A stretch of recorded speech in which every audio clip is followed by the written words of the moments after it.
राजीव अग्रवाल जी, रांची से। राधे राधे। राधे राधे महाराज जी। महाराज जी, मुझे शिव जी में ही बचपन से प्रीति है। महाराज जी, मैं और शिव जी की भक्ति को पुष्ट करने के लिए क्या क्या करूं? नाम जप करो निरंतर, शाम सदाशिव शाम सदाशिव शाम सदाशिव। हाँ, और रोज अभिषेक करो, भगवान शंकर करते हैं। हाँ, रोज अभिषेक करो, नाम जप करो, किसी की निंदा मत करना। और भगवान शंकर को सर्वस्व मानने वाला निश्चित भगवान के प्रेम को प्राप्त होता है। हाँ, उनकी कृपा से। तो जब शंकर जी की बात आती है तो हृदय एकदम ऐसे, क्योंकि उन्हीं की कृपा से सब मिला है ना। हाँ, आज शिवरात्रि भी है।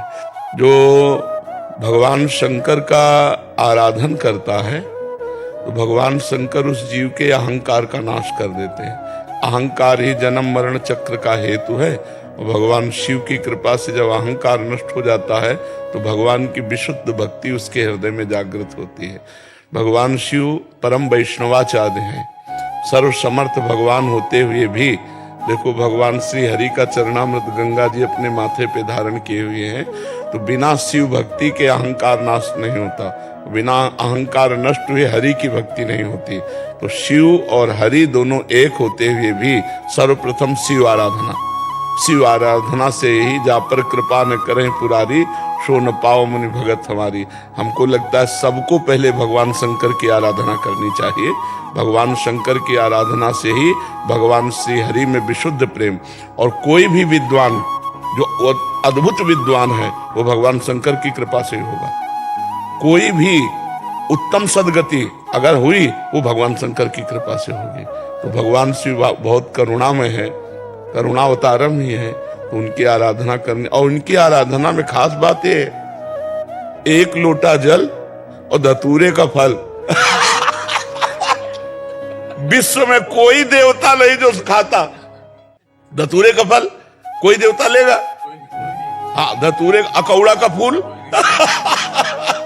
उन्होंने चुनकर के ऐसी सेवाएं ली कि किसी को कोई तकलीफ है न पड़े। जंगल में कहीं भी चले जाओ, बिल्व पत्र ले लो, धतूरे का फल ले लो, कौड़े का फूल ले लो, सबसे ज्यादा प्रिय चीजें हैं ये। और एक लोटा जल चढ़ा दो, प्रणाम कर लो, इतने में खुश हैं भगवान शंकर।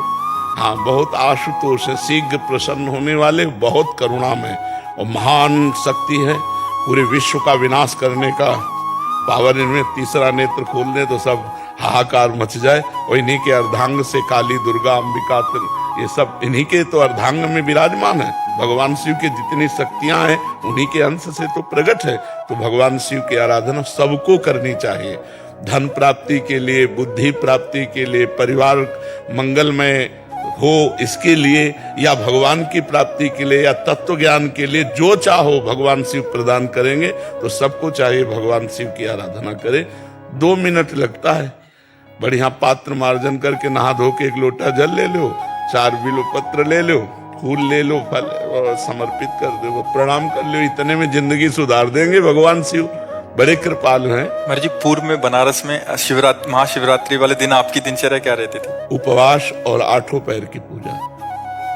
8 पहर होते ना, तो 8 पहर की 4 पहर रात्रि भर पूरे जगते थे और दिन से उपवास रहते थे, कुछ खाना पीना नहीं। भगवान शंकर की आराधना। वहाँ तो विश्वनाथ जी हैं, काशी विश्वनाथ जी, वहाँ तो 8 पहर की आराधना होती है। वहाँ तो अब तो काशी है, भगवान का घर है वहाँ तो। महाराज जी, आराधना में आप नाम स्मरण करते थे? मंत्र। हाँ, मंत्र। जब अपवित्र दशा में जैसे शौच जा रहे हैं तो फिर नाम जप करते थे, और यही जप करते थे, शाम सदाशिव शाम सदा। हाँ, यही जप। महाशिवरात्रि में रात्रि की महिमा है महाराज जी। उस समय रात्रि पूरी रात जैसे नहीं, पूरे 8 पहर की, 8 पहर की पूजा की महिमा। 4 पहर दिन के और 4 पहर रात्रि के, 8 पहर के। शाम सदाशिव शाम सदाशिव शाम सदाशिव सांब सांब सांब सदाशिव सांब सदाशिव। सांब सदाशिव, ऐसे मंत्र थोड़ी बोले जाते हैं, यही तो सांब सदाशिव। हाँ, ये जो मंत्र है, ये मंत्र कभी बोलना नहीं चाहिए।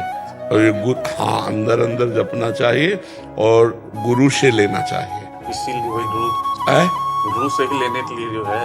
हाँ, भगवान शिव से प्रार्थना करें, वही गुरु है, किसी न किसी रूप में मिलके वही दे देंगे। अभी तो शाम सदाशिव शाम सदाशिव, जब जल भी चढ़ावे तो शाम सदाशिव शाम।